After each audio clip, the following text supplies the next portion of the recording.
Hello learners, this is Puneet Kapoor and we are doing Bharatiya Nyaya संहिता। तो आज हम शुरू करने जा रहे हैं chapter number 5, that is offences against women and child. Offences against women and child. तो चैप्टर 5 का पहला पार्ट है सेक्सुअल ऑफेंसेस, और जिसमें सबसे पहले आता है सेक्शन 63 विच इज रेप। तो देखो, जो रेप है वो डिराइव हुआ है एक लैटिन वर्ड से। जो वर्ड रेप है वो डिराइव हुआ है एक लैटिन वर्ड से, that is RAPIO, rapio, which means to seize कर लेना। तो देखो, और एज पर इंग्लिश लॉ, जो इंग्लिश लॉ है हमारा, उसके according both men as well as women can be subject to rape। लेकिन हम देखेंगे जो हमारा इंडियन लॉ है ये बना है हमारा जेंडर स्पेसिफिक, ये जेंडर न्यूट्रल नहीं है। इसके अकॉर्डिंग सिर्फ एक मैन ही एक वुमेन का रेप कर सकता है, तो ये इंक्लूसिव नहीं है। और अगर मेरी डेजर्टेशन भी इसी टॉपिक पे है, थी मास्टर्स की, that is on gender neutrality in Indian in criminal laws. तो अगर कभी टाइम लगा तो we will discuss in deep कि कैसे कैसे जो वर्ल्ड है उसने अपने लॉज को इंक्लूसिव, जेंडर इंक्लूसिव करके मेल, फीमेल और ट्रांसजेंडर सबको इंक्लूड कर लिया। लेकिन इंडिया में अभी भी कुछ ऐसे लॉज बचे हुए हैं जो कि जेंडर स्पेसिफिक हैं और जहां इंप्रूवमेंट की ज़रूरत है। तो देखो, अब जो रेप है वो होता है violation of body of person against his और हर विल, और उसके कंसेंट के बिना अगर कोई वायलेट करता है उसकी बॉडी को। इंडिया में मैंने आपको बताया ऐसी। अब ये कॉन्सेप्ट शुरू कैसे हुआ? तो जो रेप है ना, ये बहुत ही ओल्ड कॉन्सेप्ट है, कोई नया कॉन्सेप्ट नहीं है। तो पहले रेडर्स, इन्वेडर्स और ट्रेडर्स यही चलते थे। तो जो इन्वेडर्स होते थे वो बैटल में इन्वेड करते थे, इन्वेड करते थे, स्पॉइल्स ऑफ वॉर लेके जाते थे। जंग से जो बचता है स्पॉइल्स ऑफ वॉर जीतने वाली पार्टी लेके चली जाती थी। तो गोल्ड और ज्वेल्स ही नहीं लेके जाते थे, वो सिर्फ ज्वेल्स और गोल्ड ही नहीं लेके जाते थे, साथ में वुमेन को भी ले जाने लगे। तो प्लंडर करते थे तो वुमेन को भी साथ में लेके जाते थे और उनको स्लेव्स बना लेते थे, दासियां बना लेते, स्लेव्स बना लेते थे अपना। तो ऐसे ऐसे चलता रहा। तो उसके बाद जब वुमेन के अगेंस्ट इतने क्राइम होने लगे तो क्या हुआ, जो मुस्लिम्स थे उन्होंने शुरू कर दिया पर्दा सिस्टम इंडिया में, purdah systems to protect the women of the houses, ताकि वॉर के दौरान किसी और राजा वगैरह की उन पर नजर ना पड़े। तो पर्दा सिस्टम शुरू हो गया इंडिया में भी। तो क्या हुआ, पर्दा सिस्टम ऐसे शुरू हुआ इंडिया में वुमेन को प्रोटेक्ट करने के लिए। लेकिन धीरे धीरे क्या हुआ, वुमेन की सिचुएशन और डिग्रेड होने लगी, वुमेन और चिल्ड्रन की सिचुएशन और डिग्रेड होने लग गई, क्योंकि पेट्रियार्की सबसिस्ट कर गई। पेट्रियार्कल सोसाइटी की जो नॉर्म्स थी उसने वुमेन और चिल्ड्रन दबा दिए। यही रीजन है कि हमने बहुत सारे लॉज बनाए वुमेन और चाइल्ड की प्रोटेक्शन के लिए, स्पेशल लॉज बनाए गए, क्योंकि इन्हें बहुत सप्रेशन झेलनी पड़ी थी। तो फिर ताकि इनको हम अपलिफ्ट कर सकें, इक्वल लेवल पे ला सकें, इसके लिए हमने स्पेशल लॉज बनाए टू प्रोटेक्ट देम। अब देखो इंडिया में रेप लॉज कैसे कैसे इवॉल्व हुए। सबसे पहले बहुत इनफेमस केस लो, Mathura rape case. Mathura rape case, नहीं तो मैकॉले साहब वाली डेफिनेशंस वगैरह सब चल रही थी, लेकिन मथुरा रेप केस हुआ तो चीजें बदलने लगी। Mathura rape case was Tukaram versus state of Maharashtra 1979। तो ये था लैंडमार्क केस सुप्रीम कोर्ट का। इसकी वजह से क्या हुआ, इस केस के बाद बहुत ह्यू एंड क्राई हुआ और 1983 की अमेंडमेंट लाई गई। जो 1983 की है वो अमेंडमेंट्स लाई गई। उसके बाद विशाखा वाला केस हुआ, वर्क प्लेस हरासमेंट वाला। विशाखा वाला केस हुआ तो लॉ कमीशन की रिपोर्ट आई, और उससे भी फिर जो लॉ कमीशन की उसके बाद रिपोर्ट आई ना, उस पर इंप्लीमेंट अच्छे से नहीं हो पा रहा था। लेकिन उतने में क्या हुआ, निर्भया केस आ गया। और जब निर्भया केस आया तो इतना ह्यू एंड क्राई मचा, तो जस्टिस वर्मा कमेटी बिठाई गई। जस्टिस वर्मा कमेटी, उसके बाद 2013 की अमेंडमेंट आती है, और उसके बाद finally 2018 amendments I, and finally उसके बाद तो अब BNS बन ही गया 23 में। तो ऐसे ऐसे रेप लॉ डेवलप होते गए, कब कब अमेंडमेंट आई, किस किस केस का प्रभाव पड़ा और इफेक्ट पड़ा, जिसकी वजह से हमारे इंडिया के जो रेप लॉज हैं वो डेवलप हुए। अब चलते हैं हम सेक्शन पर। तो सेक्शन 63 रेप, वर्ड देख लो आप, a man is said to commit rape. तो मैन जेंडर न्यूट्रल नहीं है, जेंडर स्पेसिफिक, एक मैन ही हो सकता है परपिट्रेटर हमेशा। कब? व्हेन ही, अच्छा अब रेप में देखो 4 तरीकों से। कब? penetrate his penis into vagina, mouth, urethra or anus of woman, insert any object or body part except penis into vagina, urethra or anus, or manipulates any body part to cause penetration or applies his mouth to vagina, anus or urethra। तो देखो rape कैसे, पहली बात man ही कर सकता है। How? पहला point, पीनस से पेनिट्रेट कर रहा है अगर वो। Secondly, any other object, any object या any body part other than penis, उससे पेनिट्रेशन कर रहा है। थर्डली, विक्टिम का ही कोई पार्ट मैन्युपुलेट कर रहा है, विक्टिम का ही बॉडी पार्ट मैन्युपुलेट कर रहा है, विक्टिम का ही पार्ट पेनिट्रेशन के लिए यूज कर रहा है। लास्टली, अप्लाई कर रहा है हिज माउथ। तो इन 4 तरीके से। अब आप खुद ही देखिए कि जब इन्होंने इतनी वाइड डेफिनेशन दे दी और सिर्फ मैन रखा है, क्योंकि ये जो बाकी के 3 क्लॉजेज हैं, ये तो कोई ट्रांसजेंडर और एक वुमेन भी कर सकती है, एक वुमेन के साथ, एक्सेप्ट दैट पिनाइल पेनिट्रेशन, बाकी सब तो एक वुमेन भी कर सकती है। बट स्टिल इंडियन लॉ की अभी सिचुएशन ऐसी है, तो अब हम वही पढ़ेंगे। ठीक है, एक मैन ही कर रहा है। कब? Against her will, important, against her will. अब अगेंस्ट हर विल और विदाउट कंसेंट, कंसेंट और विल में क्या फर्क है? जो विल है वो वाइडर टर्म है, कंसेंट एक नैरोअर टर्म है। कंसेंट आपका ले भी सकता है इंसान, लेकिन आप विलिंग नहीं हो भी सकते। इसके लिए केस था, इंग्लिश केस लॉ था, Hallman versus Queen, Hallman versus Queen 1970 England. इस केस लॉ में क्या हेल्ड हुआ? इस केस लॉ में बताया गया consent can be reluctant, reluctant consent हो सकता है, इंसान का कंसेंट नहीं है, रिलेक्टेंट है वो, फिर भी वो एक्ट के लिए कंसेंट कर रहा है रिलेक्टेंट होके भी। पर will can be desire, deliberate action और विश। जो विल है वो वाइडर है, उसमें बहुत चीजें आ जाती हैं। ठीक है, उसके बाद कंसेंट है लेकिन वाई थ्रेट ऑफ डेथ और हार्ट, कंसेंट है लेकिन कैसे? इंपर्सोनेशन से लिया गया, लड़की को लग रहा है कि वो उसका हस्बैंड है। कंसेंट व्हेन इनकैपेबल, मतलब ये इनकैपेबल कैसे? अनसाउंड माइंड का है, इंटॉक्सिकेशन में आपने कंसेंट ले लिया है। या फिर विद और without consent if women is under 18 years of age, 18 साल की से कम है। When unable to communicate consent, या फिर जब कम्युनिकेट नहीं कर पा रही है वो कंसेंट। तो यहां से पता लगा कम्युनिकेट नहीं कर पा रही है तो साइलेंस भी एक्सेप्टेंस नहीं है, कम्युनिकेट नहीं कर पा रही है तो साइलेंस इज नॉट कंसेंट। ठीक है, तो हमने पढ़ा 4 तरीके से, पिनाइल पेनिट्रेशन, ऑब्जेक्ट से पेनिट्रेशन, बॉडी पार्ट ही विक्टिम का यूज कर रहा है, या फिर अप्लाई कर रहा है माउथ टू वेजाइना, एनस और यूरेथ्रा। कब? Against her will, without her consent.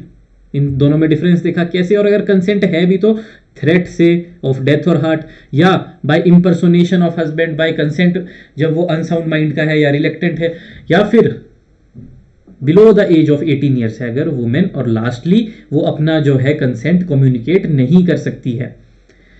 फिर एक्सप्लेनेशन में बताया कि वेजाइना में लेबिया मेजोरा भी इंक्लूड होता है। एक्सप्लेनेशन 2 में बोला consent means unequivocal voluntary agreement, mere resistance is not, अगर non resistance is not consent, अगर उसने रेजिस्ट नहीं किया तो हम ऐसा नहीं कहेंगे कि भाई उसने कंसेंट किया था। और एक्सेप्शंस क्या क्या हैं इसकी जो रेप की डेफिनेशन के बाहर है? पहली, medical procedures are not rape. दूसरी, intercourse with wife below 18 years of age, जो कि आईपीसी में थी 15 ईयर्स। लेकिन फिर एक लैंडमार्क केस आया था, कौन सा?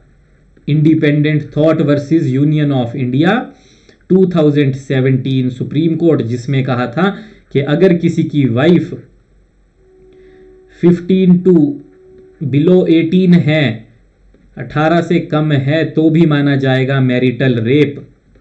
तो मतलब अगर अब तो, और वही अब इंप्लीमेंट कर दिया है बीएनएस में, अगर अपनी वाइफ भी 18 से कम है और उसके कंसेंट के बिना आप उसके साथ सेक्सुअल इंटरकोर्स कर रहे हैं, that would B rape. Consent के बिना क्या, 18 से नीचे तो कंसेंट दे ही नहीं सकती, तो that would B rape. Section 64 देखते हैं, पनिशमेंट ऑफ रेप। तो देखो जनरली अगर आप रेप किसी का हुआ है तो rigorous imprisonment up to, rigorous imprisonment minimum 10 years up to life plus fine. ठीक है, और इसमें कहा गया है कि जो फाइन है वो विक्टिम को ही मिलेगा और वो इतना होना चाहिए जिससे उसकी मेडिकल एक्सपेंसेस वगैरह हो जाए। उसके बाद कुछ केसेस एग्रेवेटेड केसेस होते हैं। देखो जहां पे पोजीशन ऑफ ट्रस्ट होल्ड करते हो आप, जहां पर सामने वाली पार्टी आप पे ट्रस्ट कर रही है लेकिन आप उस पोजीशन का फायदा उठा रहे हो। फॉर एग्जांपल पुलिस ने किया है, आर्म्ड फोर्स ने किया है, पब्लिक सर्वेंट ने किया है, हॉस्पिटल का स्टाफ कर रहा है, गार्डियन, टीचर, राइट्स के दौरान किसी प्रेग्नेंट वुमेन का रेप कर दिया, मेंटली या फिजिकली डिसेबल वुमेन का रेप कर दिया, तो फिर पनिशमेंट हो जाएगी रिगरस इंप्रीजनमेंट 10 ईयर्स से लेके लाइफ, और लाइफ यहां पे होगी throughout his life, remainder of his life, natural life पूरी प्लस फाइन। ठीक है, और एक रिपोर्ट आई थी हमारी नेशनल क्राइम रिपोर्ट ब्यूरो की, शायद एनसीआरबी की ही थी, तो उसमें क्या बोला था कि जो हमारे एक्चुअल रेप्स हैं, रेप हो रहे हैं, दैट आर 8%, जबकि जो 92% हैं वो हैं एक्विंटेंस रेप, मतलब अपने ही पहचान के लोग, अपने ही नोन लोग कर रहे हैं। एक्विंटेंस रेप, एक्चुअल रेप की जो फिगर है वो तो सिर्फ 8% है। अब आते हैं हम आगे सेक्शंस में बढ़ते हैं। Section number 65 punishment for rape in certain cases. अब इसमें देखो क्या है, एज वाली बात आ जाती है। इसमें है कि अगर कोई वुमेन है बिलो 16, तो 16 साल से कम की लड़की और 12 प्लस, तो 12 से 16 साल की लड़की के साथ अगर किसी ने रेप किया है तो मिनिमम 20 ईयर्स हो जाएगी, इंक्रीज हो जाएगी minimum 20 years plus life imprisonment जो कि नेचुरल लाइफ होगी और फाइन। और अगर बिलो 12 ईयर्स है तब दोबारा 20 ईयर्स और नेचुरल लाइफ, लेकिन डेथ पेनल्टी भी इंक्लूड कर दी गई है। तो सेक्शन 65 में बिलो 12 ईयर्स में डेथ पेनल्टी है। उसके बाद आता है सेक्शन 66 रेप कॉजिंग डेथ और परसिस्टिव वेजिटेटिव स्टेट। अगर रेप ऐसी हालत में किया है कि आपने उसको अधमरा जैसा छोड़ दिया है, परसिस्टिव वेजिटेटिव स्टेट में छोड़ दिया है, तो rigorous imprisonment 20 years minimum, life plus death penalty, इसमें भी डेथ पेनल्टी। फिर आता है section 67 marital rape during separation. अगर कोई हस्बैंड अपनी ही वाइफ के साथ ड्यूरिंग जुडिशियल सेपरेशन बिना कंसेंट के उसके सेक्सुअल इंटरकोर्स करता है तो दैट वुड बी रेप, और इस सेक्शन के अंदर उसको पनिशमेंट मिलेगी 2 to 7 ईयर्स प्लस फाइन। फिर आता है section 68 sexual intercourse by person in authority. अब यहाँ पे अगर वो पर्सन अथॉरिटी में, like if person is in authority, public servant, teacher, jail staff, hospital staff, जो फ्यूडिशरी रिलेशनशिप, ट्रस्ट का रिलेशनशिप होल्ड करता है, वो एक्सप्लॉइट करता है वुमेन अंडर हिज कस्टडी, जब उसकी कस्टडी में थी वो, टू हैव इंटरकोर्स, तो वहां पर rigorous imprisonment 5 to 10 years plus fine. फिर है section 69 section number 69 sexual intercourse by employing deceitful means. तो यहां पर अगर डिसीटफुल मीन्स, और ये कौन सा सेक्शन आ गया, कॉन्टेक्स्ट ऑफ फॉल्स मैरिज, अगर कोई झूठी शादी का वो बोल के अगर कर लेता है rape, false promise of marriage में, फॉल्स एम्प्लॉयमेंट में, या सप्रेस्ड आइडेंटिटी, अपनी आइडेंटिटी छुपाकर, फॉल्स एम्प्लॉयमेंट का लालच देकर, या फॉल्स प्रॉमिस करता है शादी का और उससे फिर वो कहकर अगर किसी के साथ सेक्सुअल इंटरकोर्स कर लेता है, that would be fall under this section and imprisonment up to 10 years plus fine. फिर आता है section 70 important one, that is gang rape. तो यहां पे क्या है, अगर कोई एक ग्रुप विद कॉमन इंटेंशन किसी के साथ रेप करता है तो मिनिमम 20 ईयर्स और नेचुरल लाइफ। अब यहां कॉमन इंटेंशन आ गया, ठीक है, कॉमन इंटेंशन यूज हो गया, तो इसका मतलब those also serve who stands and wait. अगर एक फीमेल के साथ 2 लोगों ने रेप कर लिया लेकिन तीसरा वहां खड़ा होकर देख रहा था कि कोई और ना आए at the door, so he will also be liable for this under this section for gang rape. लेकिन फिर एक केस आ जाता है यहां पर भी, Priya Patel versus Union of India. Again a landmark case, Priya Patel versus Union of India. तो इसमें जब गैंग रेप हो रहा था तो Priya Patel was also there, तो वो भी वहीं थी एंड शी वॉज देयर, तो उसको डाला गया कॉमन इंटेंशन में। बट क्या हेल्ड किया सुप्रीम कोर्ट ने? सुप्रीम कोर्ट ने कहा कि एक वुमेन तो कैपेबल ही नहीं है दूसरी वुमेन का रेप करने के लिए, so she would not be liable under common intention, उसको रेप के लिए नहीं रखेंगे हम। एट लार्ज उसको हम अबेटमेंट टू रेप वगैरह के लिए प्रोसिक्यूट कर सकते हैं, लेकिन ना, उसको हम रेप के लिए नहीं कर सकते, गैंग रेप के लिए तो बिल्कुल नहीं कर सकते। तो इसीलिए ये केस भी एक लैंडमार्क है, जो कि थोड़ा सा कॉन्ट्राडिक्टरी हो सकता है जेंडर न्यूट्रलिटी की तरफ जाते हुए अगर हम इसको सोचें। फिर देखो, अगर गैंग रेप की विक्टिम बिलो 18 ईयर्स है तो उसमें याद रखना है डेथ पेनल्टी भी है, बाकी तो नेचुरल लाइफ, मतलब लाइफ इंप्रिजनमेंट और डेथ पेनल्टी। अब आता है सेक्शन नंबर 71। 71 कहता है रिपीटेड ऑफेंडर्स, अगर बार बार कोई रेप गैंग रेप करता है, दोबारा से करता है, तो फिर लाइफ और डेथ पेनल्टी, तो दो ही रखी बस, फिर लाइफ इंप्रिजनमेंट या डेथ पेनल्टी। फिर है, अब देखो section number 72, disclosure of identity of victim of rape. अगर कोई पब्लिश करता है नेम और identity of victim of rape की, तो उसको इंप्रिजनमेंट है अप टू 2 ईयर्स और फाइन। और एक्सेप्शन क्या है? With written consent of victim, या फिर उसका नेक्स्ट टू किन, किसी ब्लड रिलेशन वाले से उससे वो ले ले, तो पुलिस इन्वेस्टिगेशन और वेलफेयर इंस्टीट्यूशन, इनसे किसी से परमिशन लेके कर सकते हैं। ठीक है, तो अगर बिना किसी की परमिशन के वो आइडेंटिटी और रेप विक्टिम का नाम कहीं पब्लिश कर रहे हैं तो imprisonment up to 2 years plus fine. फिर है publishing court proceeding without permission. Court की प्रोसीडिंग को अगर विदाउट परमिशन कोई पब्लिश कर रहा है तो imprisonment up to 2 years plus fine. इसकी exception publication of High Court और सुप्रीम कोर्ट जजमेंट, जो कि कोर्ट ऑफ रिकॉर्ड होते हैं तो इनकी जजमेंट तो पब्लिश होती है। तो देखो हमने क्या क्या देखा आज। सबसे पहले हमने देखा रेप जेंडर न्यूट्रल नहीं है, रेप जेंडर न्यूट्रल इंडिया में। एफर्ट्स मेरी डेजर्टेशन कर रही है, आप लोग भी कर सकते हैं काम इसकी ओर, ताकि जेंडर न्यूट्रलिटी आए, क्योंकि सब कंट्रीज ने कर लिया है। तो चलो अभी इंडिया के हिसाब से हमने देखा, man is said to commit rape if he penetrates his speech. 4 तरीके से हो सकता है, पिनाइल पेनिट्रेशन, ऑब्जेक्ट से मैनिपुलेट करे विक्टिम का ही पार्ट, या माउथ अप्लाई करे। और कैसे?